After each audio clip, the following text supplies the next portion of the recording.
I always thought I knew what love was. But standing there, in the dimly lit corridor of my office, feeling Alex's gaze on me, I realized I had no clue. It was like being on a roller coaster that I never bought a ticket for. "Emily, are we okay?" Alex asked, his voice filled with a concern that made my heart skip. I nodded, trying to steady my breath. "Yeah, just overwhelmed, I guess." He stepped closer, his presence a mix of comfort and chaos. "I get it, these late nights, they're taking a toll on all of us." I laughed, a sound more nervous than joyful. "Tell me about it, I hardly see David awake these days." The mention of my husband shifted the air between us. Alex's eyes dimmed slightly. "How's he doing with all this?" I shrugged, avoiding Alex's probing gaze. "He's, David, you know, always busy with his own stuff." "Emily," he said softly, and I could feel the unspoken words hanging between us, heavy and undeniable. We were interrupted by the sudden buzzing of my phone. A text from David. "Working late, don't wait up." It was the usual, yet tonight, it stung more sharply. Alex glanced at the screen and then back at me. His look was sympathetic, but there was something else, a flicker of something more. "Long night ahead?" he asked, breaking the silence that had enveloped us. I sighed, tucking my phone away. "Isn't it always?" He hesitated, then said, "Want some company? We could grab a coffee, keep the engines running." I knew I should say no. I knew this was crossing a line, even if it was just coffee.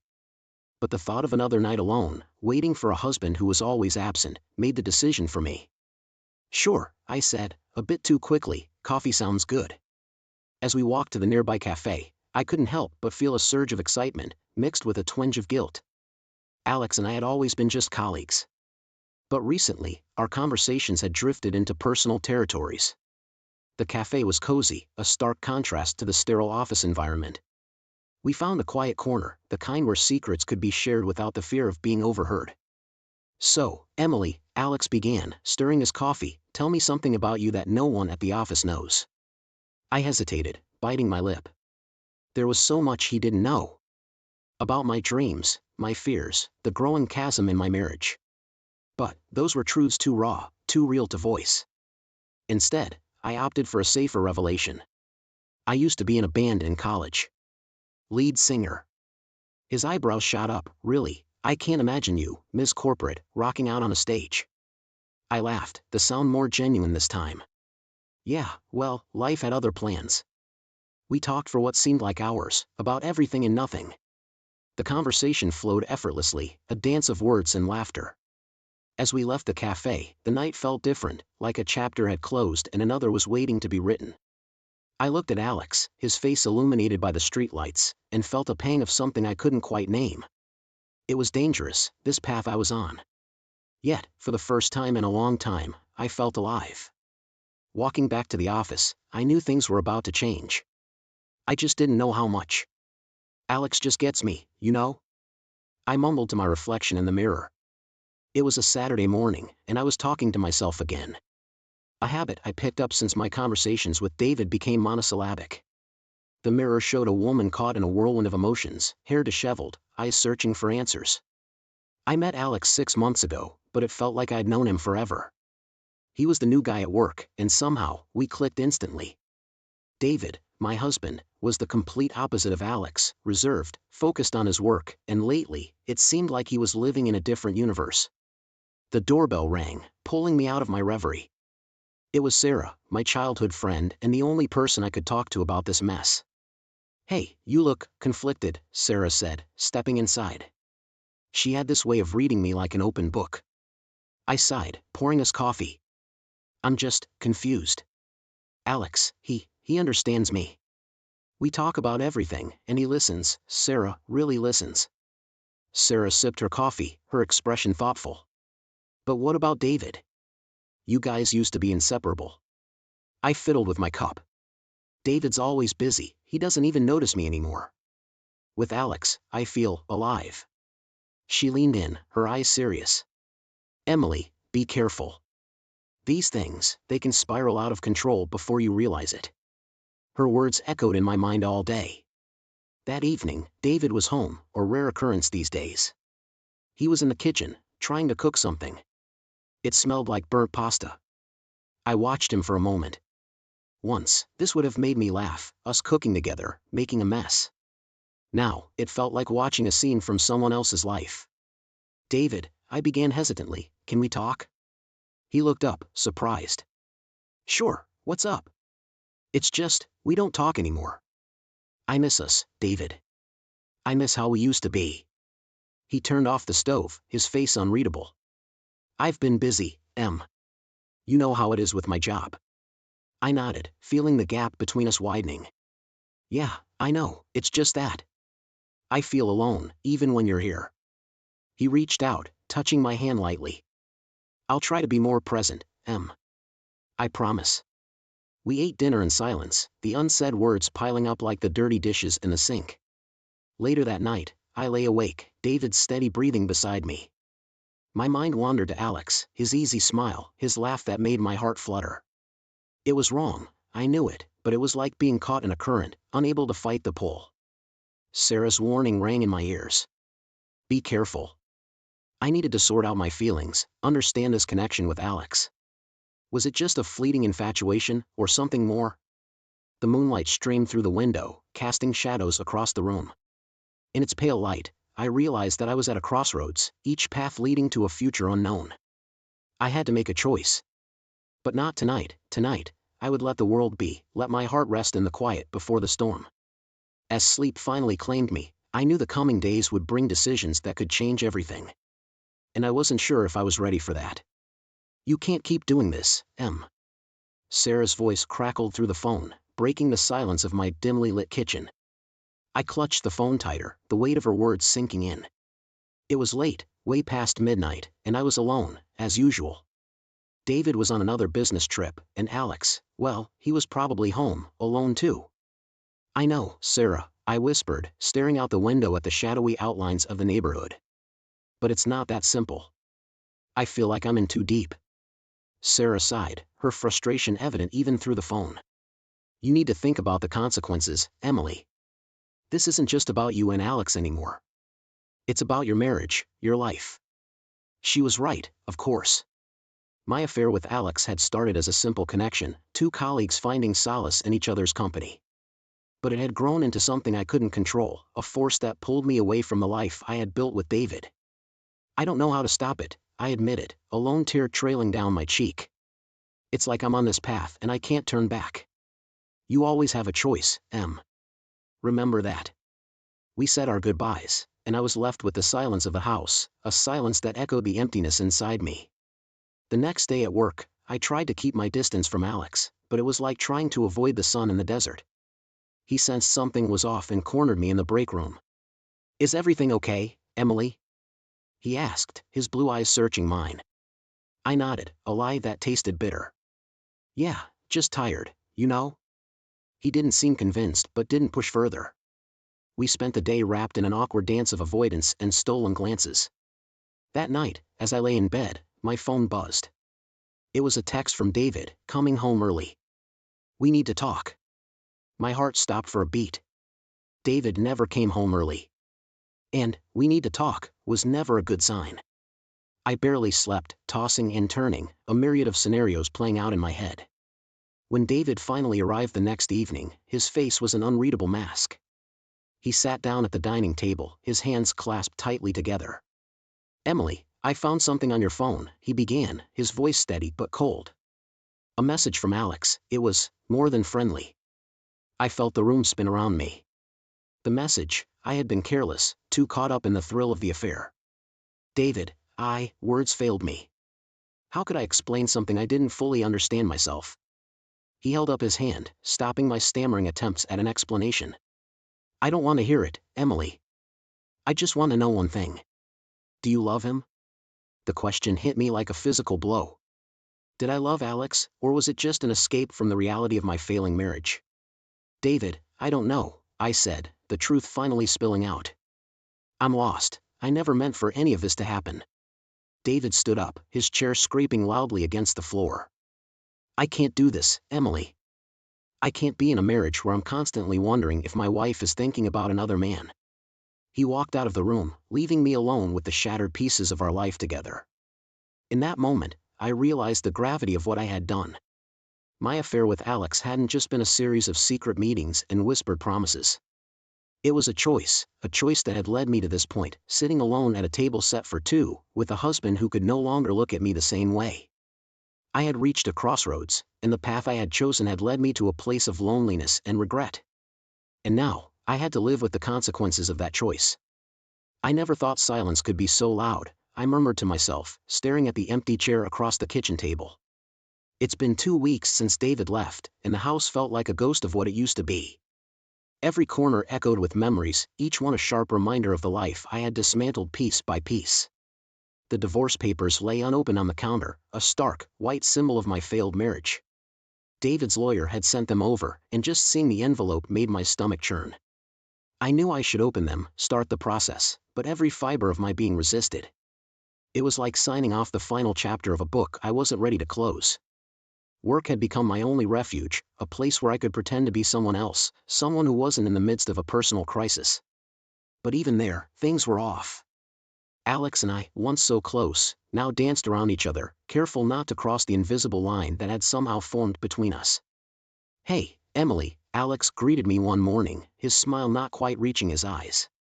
I forced a smile back. "Morning, Alex." The small talk felt strained, a far cry from the deep, soul-bearing conversations we used to have. I couldn't help but wonder if our connection had been nothing more than a product of our circumstances, a shared loneliness that had brought us together. Lunchtime came, and I found myself alone in the break room. The solitude was a relief, a chance to gather my thoughts without the weight of Alex's gaze or the whispered speculations of our coworkers. I took out my phone, scrolling through old photos. There was one of David and me at the beach, his arm wrapped around me, both of us grinning at the camera. A pang of regret hit me, sharp and unexpected. I had loved him once, fiercely and wholeheartedly. But somewhere along the way, I had lost myself, lost us. The ping of a text message pulled me back to the present. It was from Alex. "Can we talk, after work?" I stared at the screen, unsure of what to say. Part of me wanted to ignore it, to bury my head in the sand. But another part, the part that had gotten me into this mess in the first place, was curious, hungry for the connection I had once felt so strongly. "Okay," I typed back, my heart racing. The rest of the day passed in a blur. As the office emptied, I found myself standing in the parking lot, waiting for Alex. The cool evening air did nothing to calm my nerves. He walked up to me, his hands in his pockets, his expression serious. "Emily, we need to talk about us." The words hung in the air, heavy with unspoken truths. I nodded, bracing myself for what was to come. "I can't do this anymore," Alex said, his voice low. Whatever this is, it's not fair to you, or to me." His words stung, but they also rang with a truth I couldn't deny. Our relationship, if you could even call it that, had been built on a foundation of escapism, a distraction from the realities we were both facing. I took a deep breath, feeling a sense of clarity for the first time in months. "You're right, Alex, this was a mistake, we both got caught up in something that wasn't real." He nodded, a look of relief crossing his face. "I'm sorry, Emily, I truly am." As he walked away, I felt a strange sense of peace. It was over, the affair, the lies, the sneaking around. All that was left now was the aftermath, the task of rebuilding my life from the rubble I had created. I drove home in silence, the streets empty and dark. The house greeted me with its familiar, hollow echo. I sat at the kitchen table, the divorce papers still unopened, and for the first time, allowed myself to truly feel the weight of my choices. The road ahead was uncertain, filled with challenges and hardships. But it was also a chance for redemption, a chance to find myself again, to learn from my mistakes and move forward. As I finally tore open the envelope, I knew one thing for sure. This was the beginning of a new chapter, one that I would write with eyes wide open, fully aware of the echoes of my choices. Starting over isn't just an option, it's a necessity, I whispered to myself, standing amidst the scattered remnants of a life I once knew. The walls of my once shared apartment with David now echoed with a silence that spoke louder than any argument we ever had. It had been a month since the divorce was finalized, and with each passing day, the reality of my new life was setting in. It was a Wednesday evening, and I was surrounded by boxes, some filled with memories I wanted to keep, others with those I wished I could forget. The picture of David and me in Paris, our first vacation together, found its way into the keep box. Despite everything, I couldn't bring myself to let go of the good times. My phone rang, disrupting the quiet. It was Sarah, checking in as she did every few days. "Hey, how's the packing going?" she asked, her voice a mix of concern and optimism. "It's going, slowly but surely," I replied, forcing a smile into my voice. "You know, it's okay to feel lost right now. What you're going through, it's a lot." Her words were a bomb, and I found myself confiding in her about the roller coaster of emotions I was experiencing, the guilt, the sadness, and surprisingly, sparks of excitement for what lay ahead. "I'm thinking of moving to a new apartment, maybe even a new city," I said, the idea sounding more real as I spoke it aloud. "That sounds like a fresh start, just what you need." We talked a little longer, her words lifting my spirits. After hanging up, I returned to my packing, a renewed sense of purpose guiding me. The next day at work, I handed in my resignation.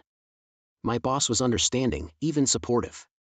"Sometimes, you need to step back to move forward," he said, offering a handshake. As I left the office for the last time, a sense of liberation washed over me. I was leaving behind more than just a job. I was leaving behind a chapter of my life that was filled with mistakes and lessons learned. The following week was a blur of activity. I found a cozy, sunlit apartment in a different part of the city and started the process of moving in.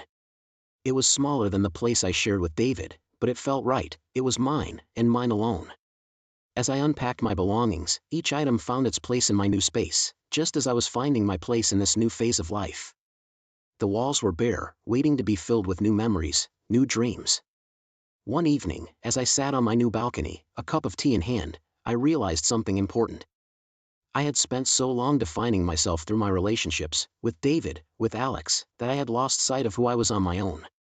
It was time to rediscover Emily, the woman who loved to paint, who laughed loudly at bad jokes, and who once dreamed of writing a book.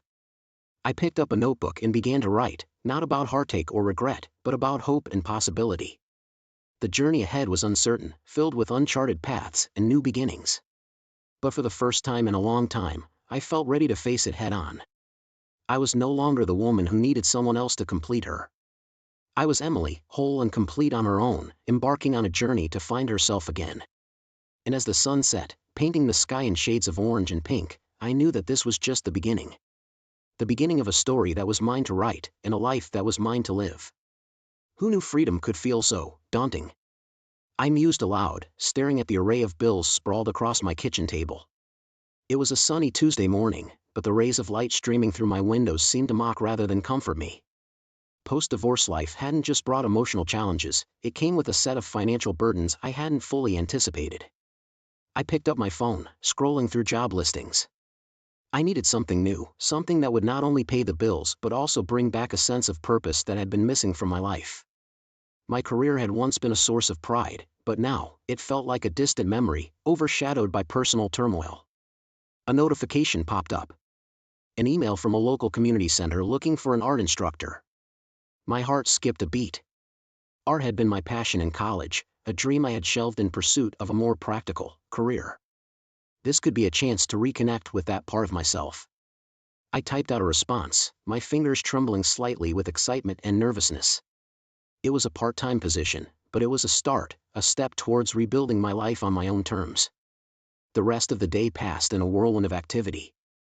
I cleaned out the clutter in my apartment, each item I discarded feeling like shedding a layer of my old life. By evening, I felt lighter, more in control. The next few weeks were a blur of change. I started teaching art classes, and to my surprise, I loved it. The joy of creating, of helping others express themselves through art, was more fulfilling than I had imagined. My students, a mix of enthusiastic children and adults seeking a creative outlet, brought a new energy into my life. But it wasn't just about the job. I was learning to navigate life on my own, from managing finances to making decisions without relying on someone else's approval. It was scary at times, but also liberating. One evening, as I walked home from a class, I bumped into an old friend, Jenna. We hadn't spoken since the divorce. Most of our mutual friends had taken David's side. "Emily," Jenna exclaimed, genuine surprise in her voice, "how have you been?" I hesitated, then decided to be honest. "It's been tough, but I'm getting there. How about you?" We talked briefly, our conversation a tentative dance around the elephant in the room. As we parted ways, Jenna said something that stayed with me. "It's good to see you finding your way, Emily. It takes courage to start over." Her words echoed in my mind as I continued my walk home. I realized that this journey wasn't just about overcoming financial struggles or finding a new job. It was about proving to myself that I could stand on my own, that I could make mistakes and learn from them, that I could face the consequences of my actions and still move forward. That night, as I lay in bed, I thought about the future. It was uncertain, filled with challenges and opportunities. But I felt a sense of hope, a belief that no matter what lay ahead, I had the strength to face it. I was no longer the woman who needed someone else to validate her existence. I was Emily, flawed and resilient, walking an unfamiliar road, but one that was unmistakably mine. And with each step, I was learning, growing, becoming the person I was meant to be. Turns out, life's got a funny way of throwing curveballs, I said to myself, gazing at the bustling city from my apartment window. The sky was a canvas of oranges and purples as the sun set, marking the end of another day in my journey of self-reinvention. It had been 6 months since David and I said our final goodbyes. That day was etched in my memory, a mix of sorrow and relief, like a storm leaving a clear sky in its wake. We had met at our favorite cafe, the air heavy with unspoken words. When he left, there was a finality to his steps, a silent acknowledgement that our chapter had closed. Since then, I had been rebuilding my life, piece by piece. The art classes at the community center were flourishing, and I had even started a small online business selling my paintings. Each brushstroke was a testament to my healing, a blend of past pains and newfound joys. My phone buzzed, pulling me from my thoughts. It was a message from my sister, Laura. "Hey, Amp, Mom's asking about Thanksgiving, are you coming this year?" I hesitated. My family had been a complicated equation since the divorce. I had stayed away, too ashamed to face their disappointment. But now, it felt like time to mend those bridges. "Yeah, I'll be there," I replied, a flicker of nervousness in my chest. The weeks leading up to Thanksgiving were a whirlwind. I prepared a small collection of paintings for an upcoming exhibition, juggling it with my teaching schedule. The nights were long, but there was a fulfillment in this busyness, a sense of purpose I hadn't felt in years. Thanksgiving Day arrived, and I found myself at my parents' doorstep, a pie in hand, heart pounding in my chest. The door opened, and there was my mother, her eyes misting over as she pulled me into a tight hug. The day was a blend of awkward conversations and warm embraces. I could feel the unspoken questions in their glances, but there was also an undercurrent of love, a silent support that whispered, "We're still here for you." As we sat around the dinner table, I realized how much I had missed the laughter, the chatter, the feeling of belonging. I shared stories of my art classes, my students, and even my plans for the future. There was a genuine interest in their eyes, a sign that maybe, just maybe, we were turning a new page. That night, as I lay in my old room, surrounded by memories of a simpler time, I reflected on the journey I had been on. Life had thrown me into deep waters, but I had learned to swim, to find my way to the shore. I had learned the hard lessons that happiness was a personal journey, that choices came with consequences, and that forgiveness was a gift you gave yourself. But most importantly, I had learned that change, though terrifying, was also the doorway to new beginnings. As the first light of dawn crept into my room, I felt a sense of peace. The road ahead was still uncertain, filled with challenges and possibilities. But I was ready to face it, armed with the lessons of my past and the hope for a future that was mine to shape. I was Emily, not defined by my mistakes or my successes, but by the strength to keep moving forward, to weave the tapestry of my life into something beautiful and uniquely mine.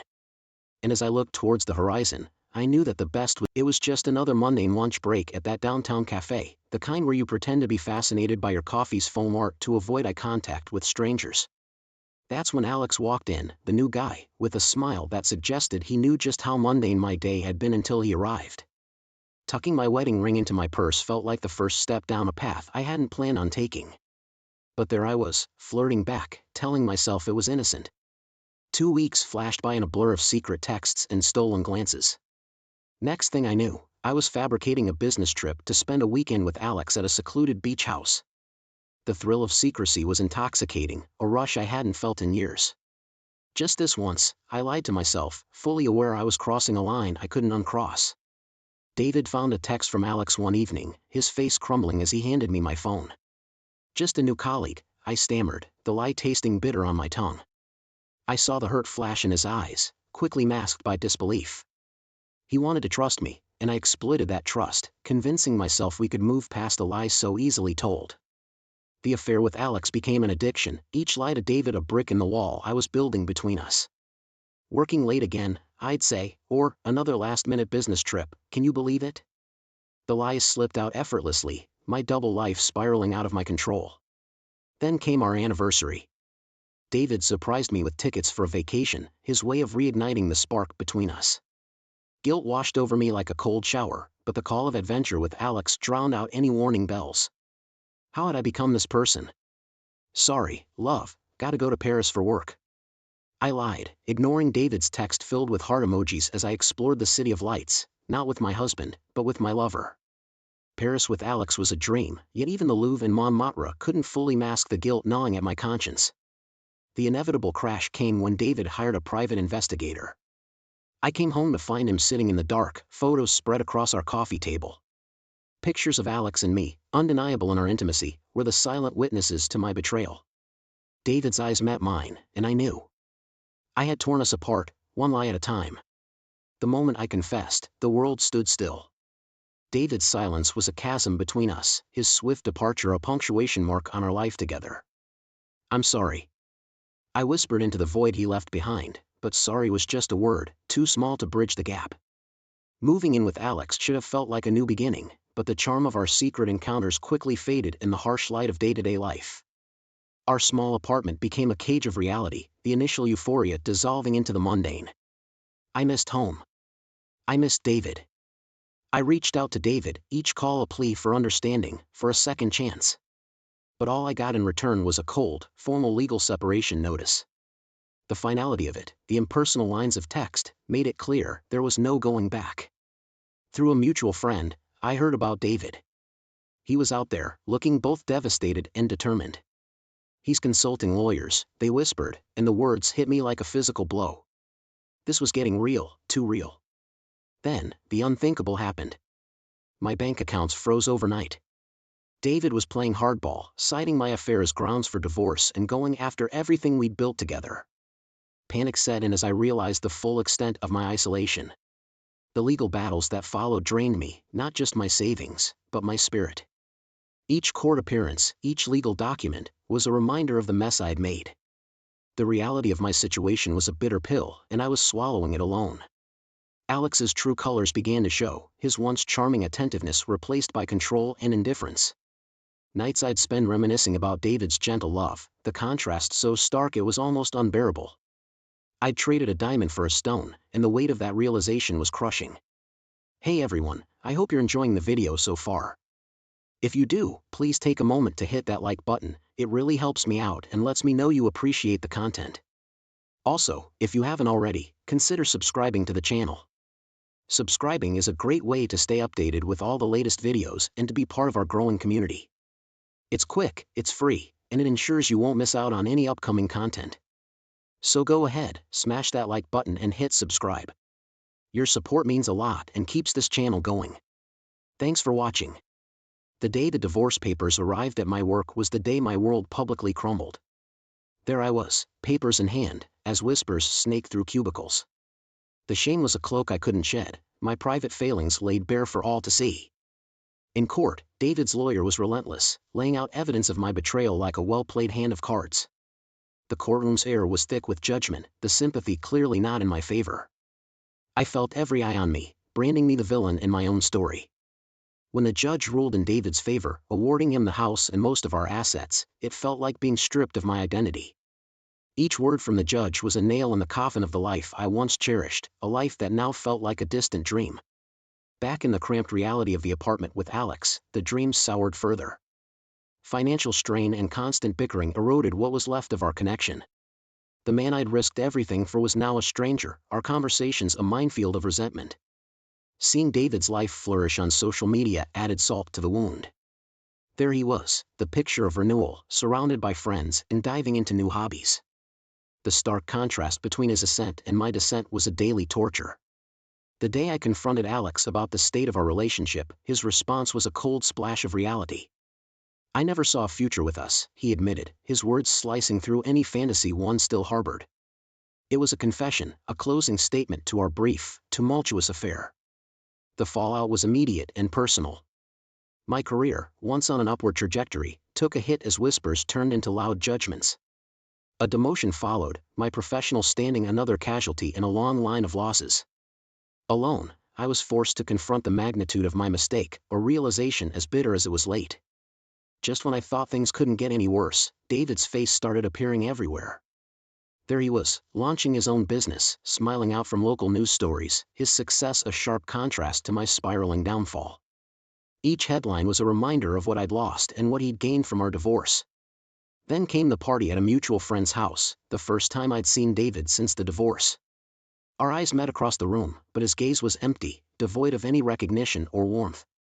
It was clear in that brief look, there was no going back, no hope of even a semblance of our past connection. Alex's departure was swift and merciless. One day he was there, the next, gone, leaving behind a trail of unpaid bills and a broken lease in his wake.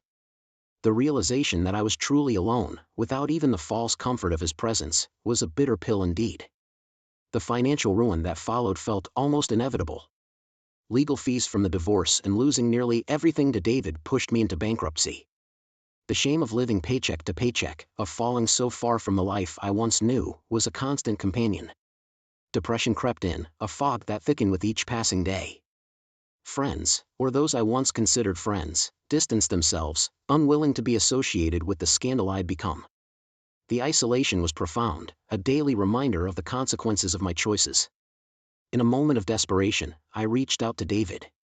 Not to ask for forgiveness or a second chance, but for closure, a final attempt to understand and to be understood.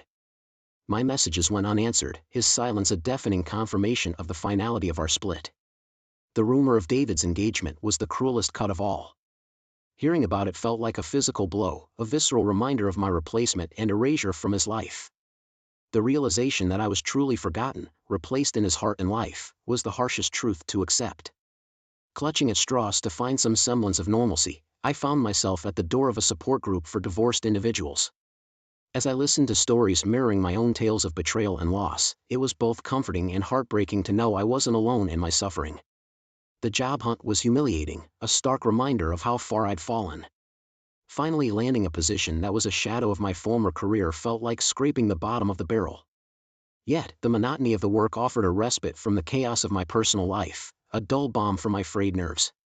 When David married again, the news spread like wildfire, the blissful photos on social media a glaring contrast to my solitude. Seeing him so happy, so quickly, felt like reopening a wound I thought was beginning to heal. At the new job, overhearing colleagues whisper about David's latest success was a daily torture. His name, once a source of love and comfort, now brought only regret and pain, a constant reminder of everything I'd lost. The decision to downsize was both practical and symbolic, selling off pieces of a life that no longer existed. Each item sold, each memory parted with, was a step away from the past, but also a stark reminder of the cost of my choices.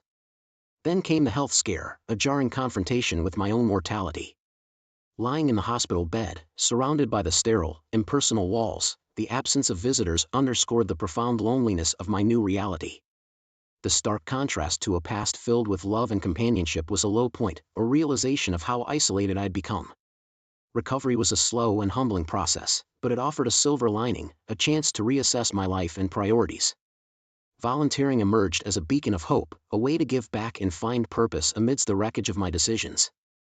Helping others became a small step towards redemption, a way to piece together a sense of self-worth from the ruins of my former life. Running into an old friend, or rather, someone who used to be a friend, was like walking into a glass door you didn't see. The conversation was laden with awkward pauses and pitiful glances that made my skin crawl. "I hope you're doing okay," they said, their eyes betraying the kind of pity that felt worse than outright disdain. It was clear I was a cautionary tale, a story they'd recount with a shake of their heads. In the midst of this personal desert, volunteer work became my oasis. The act of helping others, of doing something that wasn't about me or my mess, offered a sliver of peace. Yet, even as I cherished this newfound purpose, it was hard not to see it as just a drop in the bucket compared to the ocean of my mistakes. Cleaning my tiny apartment one day, I stumbled upon an old photo of David and me. Our smiles were wide, carefree, the kind of happiness that now seemed like it belonged to someone else. Holding the photo, I was struck by a wave of nostalgia so strong it was almost physical, a longing for a time before I made the choices that led me here. Starting a blog was an impulse, a middle-of-the-night idea that felt like it might be worth something. I poured my heart out anonymously, detailing my journey without names or specifics, but with enough honesty that it couldn't be anything but true. Writing became my therapy, a way to untangle the mess of emotions and events that had defined my life for so long. To my surprise, the blog resonated with others. Comments trickled in, then flowed, stories of betrayal, of heartbreak, of trying to rebuild after everything falls apart. A community formed in the shared space of our collective grief, a reminder that no one navigates pain alone. Then came the letter that felt like a punch to the gut, a legal notice from David's lawyer accusing me of defamation through my blog posts. The thought of facing David in court, of reopening wounds that had barely begun to heal, filled me with dread. Court was a blur of legal jargon and cold stares. Standing there, facing David and his legal team, I was acutely aware of every choice that had led to this moment. Yet, when the case was dismissed, relief washed over me. It wasn't a victory, just the closing of another painful chapter. The courtroom, with its sterile indifference, was a stark reminder of the consequences of my actions, a silent witness to the cost of seeking redemption in the wake of self-inflicted ruin. Just when I thought I had a sliver of space to breathe, to vent, the universe yanked the rug out from under me, again. The blog, my digital confessional, was shut down, a casualty of legal battles and settlements. It felt like being gagged, stripped of the one thing that made me feel heard amidst the chaos of my own making. So, I turned to therapy, a move that reeked of desperation and, maybe, a bit of hope. Sitting across from a stranger, unpacking the baggage of my choices, felt like trying to climb a mountain with my legs tied. Hard, painful, but necessary. "You've got to face this head-on," my therapist said, her voice a mix of sternness and warmth. And face it I did, week after agonizing week. The loneliness, though, that was a beast of a different kind. It clung to me, a constant reminder of the bridges I'd burned. Therapy offered glimpses of understanding, tiny breakthroughs that felt like finding pieces of myself I thought were lost. But outside that room, the reality of my isolation hit hard. Friends, family, David, they were worlds away, living lives I was no longer a part of. A year after the divorce was final, I found myself walking past our old house. It was an accident, really, a wrong turn on a long walk trying to clear my head. But there it was, our house, only it wasn't ours anymore. David had moved on, the place transformed in ways that made it clear I had no place there, not anymore. The sight of it, so familiar yet so alien, was a gut punch. Money, or the lack thereof, became a constant source of stress. I picked up a second job, the physical toll mirroring the mess of my inner world. Juggling bills, dodging calls from creditors, the hustle was relentless, a daily grind that left me drained. Then came the news that knocked the wind out of me: David's wife was pregnant. It wasn't just the fact that he had truly moved on, it was the realization that any lingering fantasy one had of us reconciling, of finding our way back to each other, was just that, a fantasy. The finality of my exclusion from his life, from a future I once thought would be ours, was undeniable. In those quiet moments alone in my cramped apartment, the full magnitude of what I'd done to my life hit me. Reflecting on the journey from that first, seemingly innocent flirtation with Alex to the utter devastation of my marriage, my career, my sense of self, the weight of my choices was crushing. The pain of acknowledging my role in my downfall, of seeing the destruction I'd wrought with clear eyes, was sharp, a cut that went deep. Standing alone, surrounded by the remnants of a life I once knew, the truth was stark, unforgiving. I was alone, not because of some twist of fate or cruel turn of the universe, but because of me. My choices, my actions, had led me here. The loneliness, the loss, the pain, I had no one to blame but myself. It was a bitter pill, a hard truth to swallow, but swallow it I did. Facing that reality, owning the mess I'd made, was perhaps the first real step toward something like redemption. Or, at the very least, let me tell you something about perfect marriages: they're like finely painted murals that hide the cracks in the wall. That was us, Alex and me. On the surface, our life was a masterpiece of suburban bliss. 5 years in, and our home was still the go-to spot for weekend barbecues and laughter that echoed into the night. Our friends said we were lucky, but beneath the laughter, there was a void that seemed to grow with each passing day. Alex was, well, he was perfect, really. The kind of guy who remembered anniversaries and brought home flowers, just because. But somewhere along the line, his job became his new bride, and I, the forgotten wife. Nights became lonelier, and the silence in our home louder than the laughter that once filled it. Then Damien walked back into our lives. Damien, with his devil-may-care smile and eyes that sparkled with mischief. He was Alex's childhood friend, but they were as different as night and day. Where Alex was steady and reliable, Damien was unpredictable and exciting. And God, was I starved for some excitement. It started innocently enough. A coffee here, a casual lunch there. Damien was like a breath of fresh air in the suffocating monotony of my life. With him, I laughed a little louder and felt a little lighter. It wasn't long before those innocent meetings turned into something more. Something secret, something thrilling. But secrets have a way of creating distance, and the gap between Alex and me grew wider with every lie. I convinced myself that what Alex didn't know wouldn't hurt him. That was until the day he looked me in the eyes, his gaze heavy with unasked questions. "Is everything all right, Laura?" he asked, his voice tinged with a suspicion I'd never heard before. I brushed off his concerns with a laugh, but the rift between us had already formed. Alex's suspicion was the first crack in the carefully constructed facade of our marriage. It was the moment I realized that no matter how hard I tried to juggle my life with Alex and my escapades with Damien, something was bound to give. And deep down, I feared it had already started to crumble. Who knew a heart could shatter so silently, while the world outside carried on, oblivious? I guess I was about to find out. It all started the day I made the choice. The kind of choice you look back on and wonder, what the hell was I thinking? Damien had laid it out plain and simple. It's him or me, Laura. Can't have both. His ultimatum hung between us, charged and challenging. And me? I chose Damien. I chose the thrill over the comfort, the unknown over the familiar. I convinced myself Alex would get over it, that he'd move on and find happiness somewhere else. How wrong I was. Telling Alex was the hardest part. I'd rehearsed it 1,000 times in my head, but when the moment came, words deserted me. His reaction was nothing like I'd expected. No anger, no bargaining. Just a cold, distant farewell that cut deeper than if he'd screamed or thrown things. "I hope he makes you happy," he said, his voice void of emotion, his eyes not meeting mine. That was it. He turned and walked away, leaving me standing there, a mess of guilt and second thoughts. Moving in with Damien felt like stepping into a different universe. The excitement, the danger, it was all there, just like I'd imagined. But as days turned into weeks, Damien's charm began to wear thin. His adventurous spirit I'd fallen for revealed itself as recklessness, his spontaneity as selfishness. Arguments became our new routine, and I found myself missing the stability and warmth of my life with Alex. Meanwhile, Alex transformed. He threw himself into his work, hit the gym, and before I knew it, he was a new man, confident, successful, and in better shape than I'd ever seen him. People noticed. Women noticed. And there I was, watching from the sidelines, a spectator in the life I'd walked away from. The pain of regret was sharp, unexpected. I thought I wanted freedom, excitement. But seeing Alex thrive without me, I couldn't shake the feeling that I'd made a monumental mistake. I wanted to reach out, to see if there was any chance we could start over. But pride is a tricky thing. It holds you back, tells you it's too late, reminds you of the hurt you caused.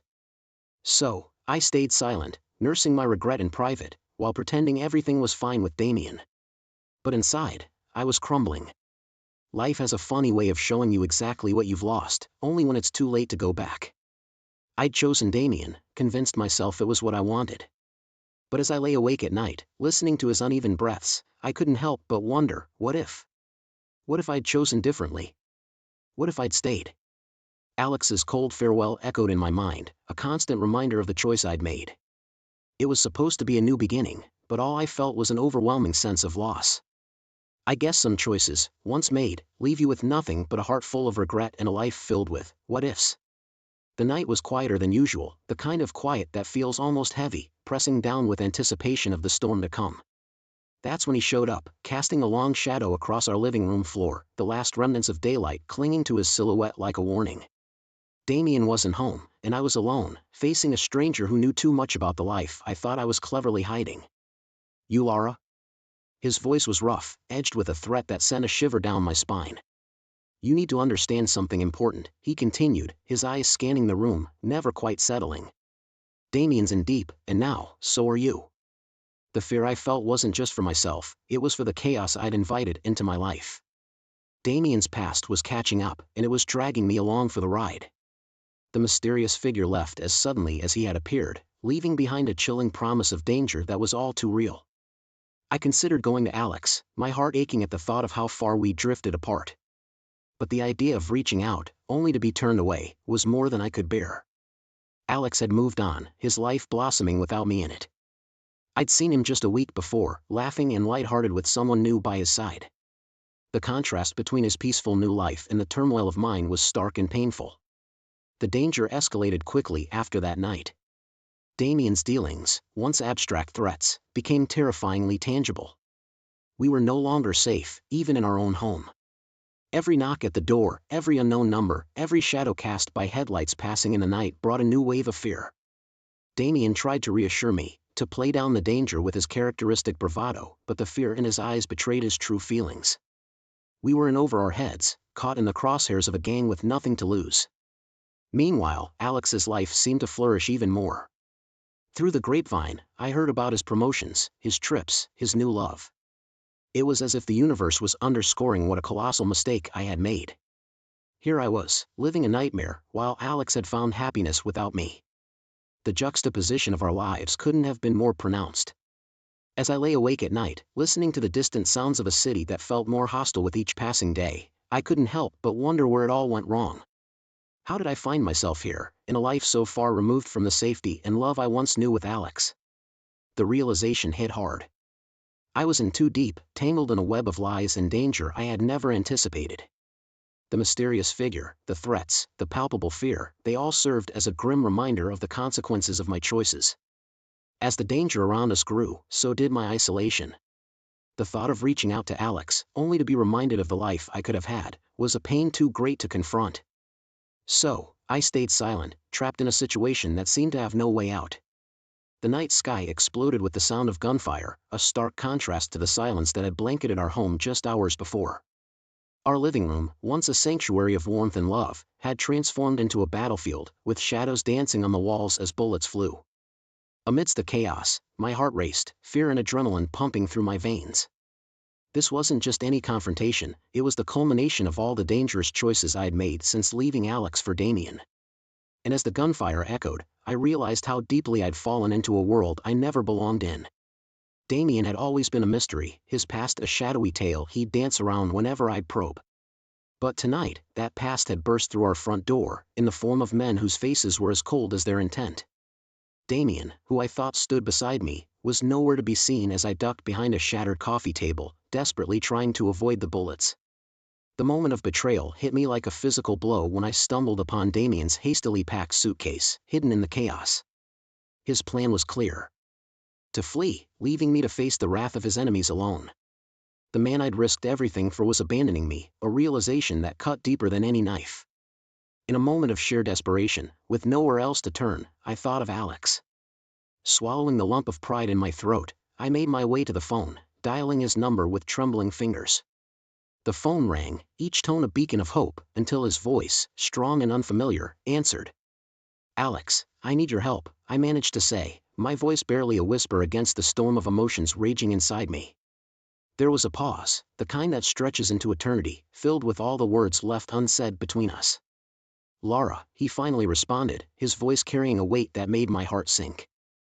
"I can't help you, not anymore." His refusal was a sobering splash of reality, a confirmation of the irrevocable damage I'd caused.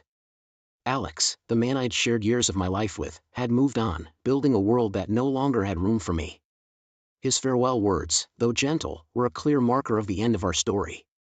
With nowhere left to turn, I knew what I had to do. Damien's betrayal had ignited a resolve within me, a determination to confront him and end the toxic cycle I had become trapped in.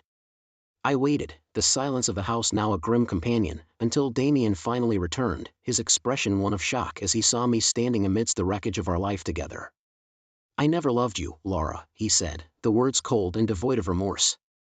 "You were just a means to an end."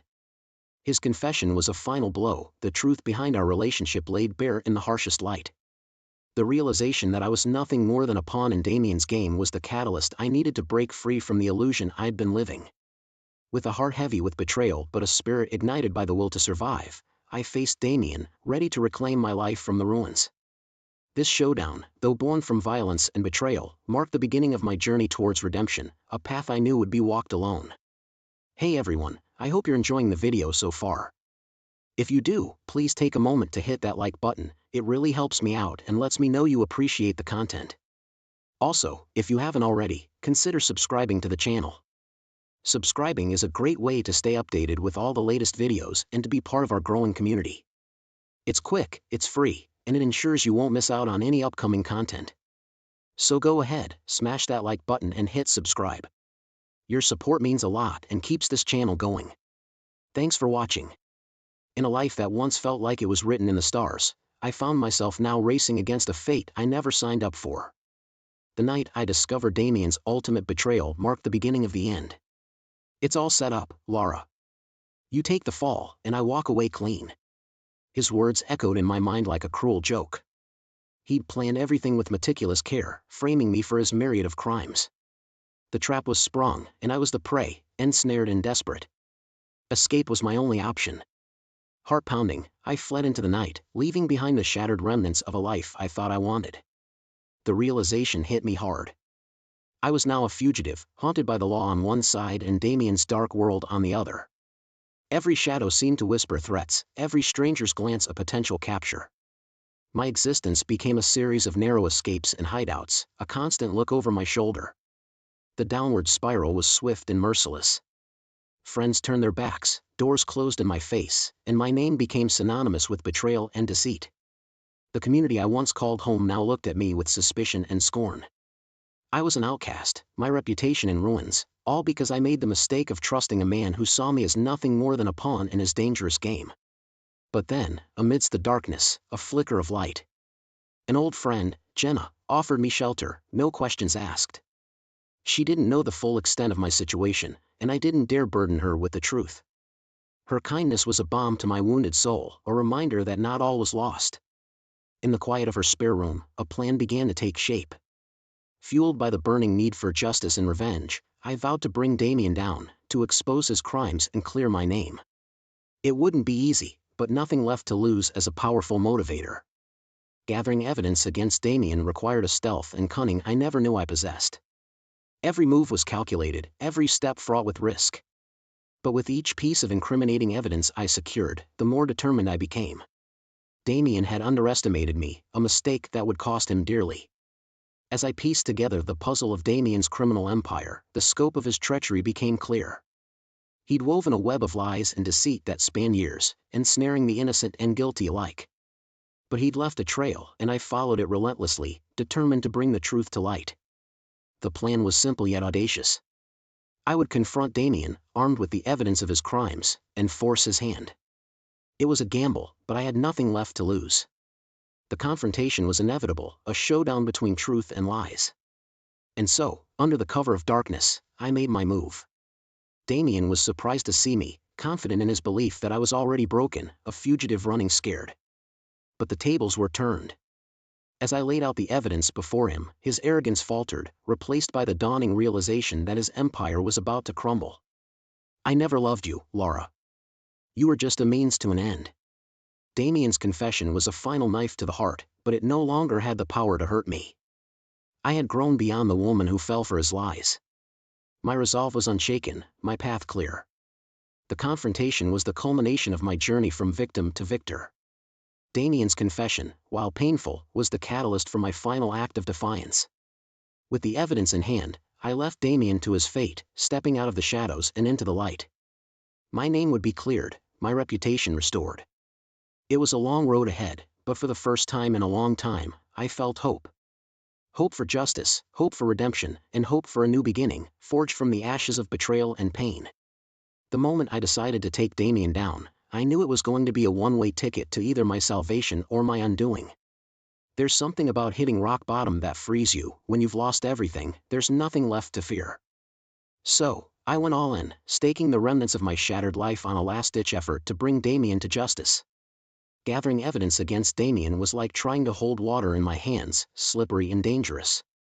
I moved through the shadows of our once shared life, sifting through documents, emails, anything that could tie him to his crimes. Every step was a gamble, dodging the authorities who saw me as an accomplice and Damien's underworld contacts who saw me as a liability. Just one more piece, I'd whisper to myself, my determination a thin shield against the fear. The confrontation was inevitable. I found Damien at our old haunt, a place that once symbolized our love but now reeked of betrayal. "Damien," I began, my voice steady despite the storm inside, "I know about everything, the scams, the money laundering, all of it." I laid out the evidence before him, a mosaic of his guilt. His reaction was a blend of shock, anger, and, finally, a twisted kind of respect. "Laura, you were always smarter than I gave you credit for," he sneered, his charm dissolved into the air between us. The showdown that followed was nothing short of cinematic. Damien, cornered and desperate, lashed out. The man I once loved aimed to kill me, but fate, or perhaps the remnants of my once good karma, intervened. The authorities, alerted by an anonymous tip, one I'd managed to send just in time, burst in. Damien was apprehended, his reign of terror ending with the click of handcuffs around his wrists. But this victory, sweet as it was, came at a cost too great. My name was cleared, but the scars of my journey, visible and invisible, marked me. The community that once embraced me now whispered behind closed doors, their looks a mix of pity and disdain. I was free but not liberated, vindicated but not victorious. In a final bid for some semblance of my old life, I sought out Alex. His rejection was the final blow, a sobering confirmation of the irreversible damage my choices had caused. "Laura, there's nothing left for us here. You need to move on," he said, his voice devoid of the warmth I yearned for. And just like that, the last thread connecting me to my past, to the woman I once was, snapped. As I walked away from Alex, the realization settled in. This wasn't just the end of my story with Damien, it was the closing of a chapter one could never revisit.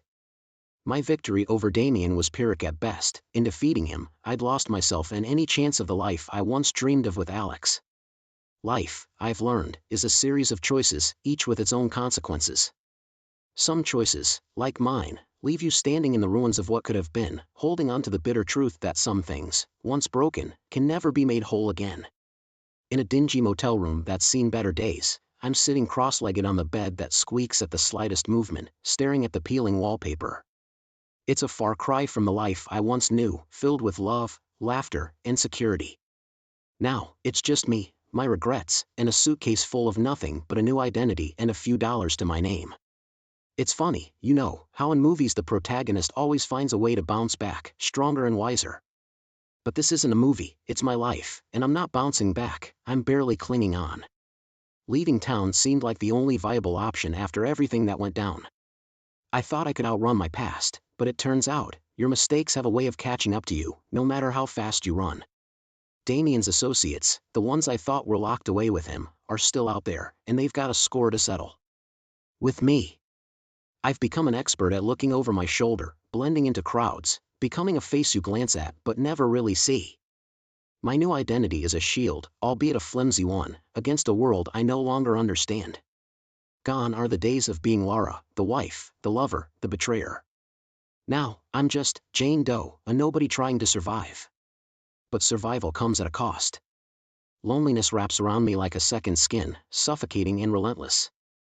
I miss the connection, the warmth of being known and loved. But those are luxuries I forfeited the day I walked out on Alex, the day I chose Damien and set off this chain of events.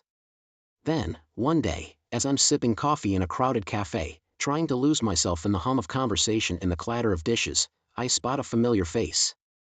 It's someone from my old life, a reminder of everything I've lost. Panic sets in.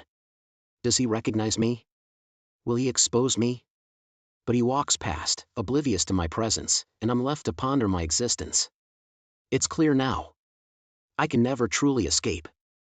My choices have woven a web around me, tight and suffocating. So, I make a decision. No more running. It's time to face the music, to confront the last of Damien's associates. If I'm going down fighting. The final showdown is nothing like I imagined. It's not glamorous or heroic. It's dirty, it's gritty, and it's terrifying. But when it's over, I'm still standing. Bruised, bloodied, but alive. As I walk away from the wreckage of my past, I can't help but reflect on the journey that brought me here. I've lost everything in my quest for freedom, for excitement, for something more. And now, I'm left with nothing but memories of a life I once had and the harsh reality of the consequences of my actions. The road ahead is uncertain, shadowed with the knowledge that I can never fully outrun my past. But maybe, just maybe, there's a chance for redemption, for a new beginning, even if it's not the one I envisioned. Maybe this time, I'll get it right. In the twilight of my former life, I learned the hard way that some shadows, once cast, stretch out indefinitely, tainting every step forward with echoes of the past. I thought I'd seen it all, but life, as I'd come to know, had a peculiar knack for proving me wrong. The day I walked into what I later realized was an ambush set by remnants of Damien's shattered world, my heart raced not with fear, but with an almost resigned anticipation. Bullets flew, whispers of death grazing my skin, yet I emerged, once more, unscathed but not untouched. The realization that my life would forever be ensnared in this unending cycle of flight and fight settled heavy on my soul. Nights grew longer, each shadow a specter, each noise a threat. I contemplated surrender, a trade of my freedom for a semblance of peace. Could I turn myself in, offer up the secrets of Damien's network in exchange for protection? The thought circled my mind, a vulture over its dying prey. Yet, the fear of retribution, both from the law and the remnants of Damien's empire, shackled my resolve. Isolation became my sanctuary and my prison. Cut off from the world, my companions were now the ghosts of my decisions, haunting the crevices of my mind. It was in this solitude that I stumbled upon a sliver of redemption, a cache of information potent enough to dismantle what was left of Damien's criminal web. The decision to act on this knowledge was a gamble with the highest stakes, my life. Yet, what did I have left to lose? My existence was already a fugitive's dance on the edge of a blade. With nothing but shadows for company, I chose action over inaction, igniting the fuse that would eventually collapse Damien's remaining empire. I relayed the information to the authorities through layers of anonymity, a ghost passing judgment on the damned. The network crumbled, but my role remained shrouded in silence. No accolades, no relief, my status unchanged, my soul unburdened yet heavy with loss. Before vanishing into the ether, I penned a final message to Alex. Words of love and regret, a farewell unsent and unheard, disappeared into the void along with me. My legacy, a cautionary whisper against the backdrop of chaos I'd left in my wake. As I stepped away from everything and everyone I'd ever known, I didn't look back. My story, a testament to the corrosive power of betrayal and revenge, was complete. The end of my journey was as enigmatic as its beginning, shrouded in mystery, leaving behind questions unanswered, a life unlived. In the end, I was but a wraith, fading into the annals of tales best forgotten, my final act of defiance against a fate too cruel. My disappearance was my last stand, a silent scream into the abyss, leaving behind a world forever changed.